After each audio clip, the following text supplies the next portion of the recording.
ഒരൊറ്റ കാലുകൊണ്ട് ഗോദയിലിറങ്ങി വിജയം കൈവരിച്ച ആന്റണി റോബിൻസ് എന്ന ഗുസ്തിക്കാരന്റെ കഥയാണ് അൺസ്റ്റോപ്പബിൾ എന്ന സിനിമ പറയുന്നത്. സ്വപ്നങ്ങളിലേക്ക് കാലെടുത്ത് വെക്കാൻ ഉറപ്പുള്ള ഒരു കാല് മാത്രം മതി എന്ന് ഓർമ്മപ്പെടുത്തുന്ന ഒരു സിനിമ കൂടിയാണിത്. ജെനിഫർ ലോപ്പസ്, മൈക്കൽ പിന്യ, ഡോൺ ചിയാൽഡെ എന്നിങ്ങനെ നല്ലൊരു കാസ്റ്റിംഗിലൂടെ ഇറങ്ങിയിരിക്കുന്ന സിനിമ എന്ന് തന്നെ സിനിമയെ പറയണം. ജെനിഫർ ലോപ്പസ് വളരെ നന്നായിട്ട് അഭിനയിച്ചിരിക്കുകയാണ്. നായകനായ ആന്റണി റോബിൻസ് ഒരു ഡിഫറൻറ്റ്ലി ഏബിൾഡ് പേഴ്സൺ ആണ്. അതായത് ആൾക്ക് ഒരു കാല് മാത്രമേ ഉള്ളൂ. ഈ ഒരു അവസ്ഥയിലാണെങ്കിൽ പോലും തന്റെ പ്രശ്നങ്ങളെയൊക്കെ തരണം ചെയ്ത് എങ്ങനെ ആന്റണി ഒരു ചാമ്പ്യൻ ആകുന്നു എന്നാണ് ഈ സിനിമ കാണിക്കുന്നത്. സ്ഥിരം ക്ലീഷേ പോലെയല്ല, നമ്മൾ പ്രതീക്ഷിക്കാത്ത കുറച്ച് പ്രശ്നങ്ങൾ കൂടി ആന്റണി നേരിടേണ്ടി വരുന്നുണ്ട്. തന്റെ കുടുംബത്തിലെ പ്രശ്നവും ഒക്കെ തരണം ചെയ്താണ് ആന്റണി ഈ രീതിയിലേക്ക് വളർന്നു വരുന്നത്. ശരിക്കും ഈ സിനിമ 2024 ഡിസംബറിൽ തിയേറ്ററിക്കൽ റിലീസ് ആയതാണ്. ജനുവരിയിലാണ് ആമസോൺ പ്രൈമിലൂടെ OTT റിലീസ് ആയത്. പിന്നെ എടുത്തു പറയേണ്ട കാര്യം എന്താണെന്ന് വെച്ചാൽ ഇതൊരു ട്രൂ സ്റ്റോറിയാണ്. അതുകൂടി കേട്ടപ്പോൾ സത്യം പറഞ്ഞാൽ ശരിക്കുള്ള ആന്റണി റോബിൻസ് എന്ന മനുഷ്യനോട് ഒരു ബഹുമാനമൊക്കെ തോന്നിപ്പോയി. കാരണം പലരും പറ്റില്ല എന്ന് പറയുന്ന അച്ചീവ്മെന്റ് ആണ്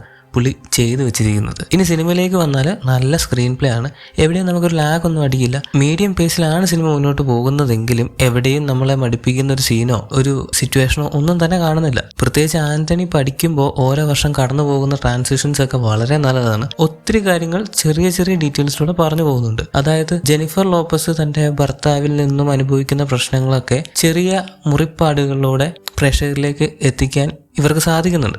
റിയൽ സ്റ്റോറി ആയതുകൊണ്ട് തന്നെ ഒത്തിരി ഡ്രമാറ്റിക് ആയ കാര്യങ്ങൾ ഒന്നും തന്നെ നമുക്ക് സിനിമയിൽ കാണാൻ സാധിക്കുന്നില്ല. അതുകൊണ്ട് തന്നെ നിങ്ങൾക്ക് ആ കാര്യം ഓർത്ത് പേടിക്കണ്ട. പ്ലെയിൻ ആൻഡ് സിമ്പിൾ ആയിട്ടാണ് കഥ പറഞ്ഞു പോകുന്നത്. അതങ്ങനെയല്ലേ പറ്റുള്ളൂ താനും. ഓൾസോ സിനിമാറ്റോഗ്രാഫി നല്ലതാണ്. ആന്റണി ഫൈറ്റ് ചെയ്യുമ്പോൾ തന്റെ അച്ഛനെ കാണിക്കുന്ന സീനൊക്കെ ഉണ്ട്. ആ സമയത്ത് പുള്ളിയെ മാത്രം ഫോക്കസ് ചെയ്യുന്നതും സിനിമയിലെ ക്ലൈമാക്സ് ഫൈറ്റും ഒക്കെ നല്ല പോലെ ക്യാപ്ചർ ചെയ്യാൻ ഈ സിനിമയുടെ സിനിമാറ്റോഗ്രാഫറിന് സാധിച്ചിട്ടുണ്ട്.